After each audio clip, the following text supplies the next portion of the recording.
Kannur ബർണശ്ശേരിയിൽ bike കത്തിച്ച പ്രതി അറസ്റ്റിൽ. ബർണശ്ശേരി സ്വദേശിയെയാണ് അറസ്റ്റ് ചെയ്തത്. കഴിഞ്ഞ ദിവസമാണ് ബർണശ്ശേരിയിൽ വീട്ടുമുറ്റത്ത് നിർത്തിയിട്ട ഷാരോൺ എന്നയാളുടെ ബൈക്ക് കത്തിച്ചത്. 3 ദിവസം മുമ്പാണ് കണ്ണൂർ ബർണശ്ശേരിയിലെ ഷാരണിന്റെ ബൈക്ക് കത്തിച്ചത്. വീട്ടിൽ നിർത്തിയിട്ട ബൈക്കാണ് അഗ്നിക്കിരയാക്കിയത്. ഈ കേസിന്റെ അന്വേഷണമാണ് കണ്ണൂർ സിറ്റി പോലീസ് അതിസാഹസികമായി നടത്തിയത്.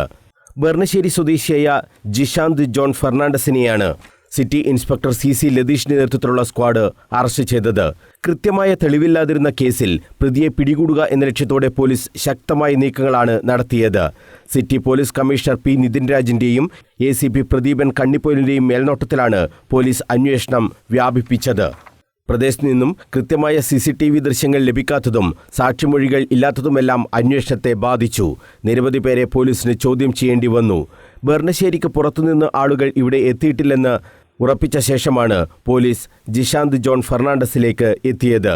പ്രതിക്ക് ഷാരണുമായി വ്യക്തിവൈരാഗ്യം ഉണ്ടെന്നും കണ്ടെത്തി. ബൈക്ക് കത്തിക്കലിന് ശേഷം പ്രദേശത്ത് പോലീസ് നിരീക്ഷണം ശക്തമാക്കിയിരുന്നു. ലഹരി സംഘങ്ങളെ കേന്ദ്രീകരിച്ചും അന്വേഷണം വ്യാപിപ്പിച്ചിട്ടുണ്ട്. ലഹരി ഉപയോഗത്തിന് 2 പേർക്കെതിരെ കേസെടുക്കുകയും ചെയ്തു. ബൈക്ക് കത്തിച്ച കേസിലെ പ്രതിയെ പിടികൂടാൻ കഴിഞ്ഞത് പ്രദേശവാസികൾക്കും ആശ്വാസമായി. ഇത്തരം അക്രമ സംഭവങ്ങളിലും ലഹരി ഉൾപ്പെടെയുള്ള മറ്റ് നിയമവിരുദ്ധ പ്രവർത്തനങ്ങളിലും ഏർപ്പെടുന്നവർക്കെതിരെ അതിശക്തമായ നടപടികൾ തുടരുമെന്നും പോലീസ് വ്യക്തമാക്കി.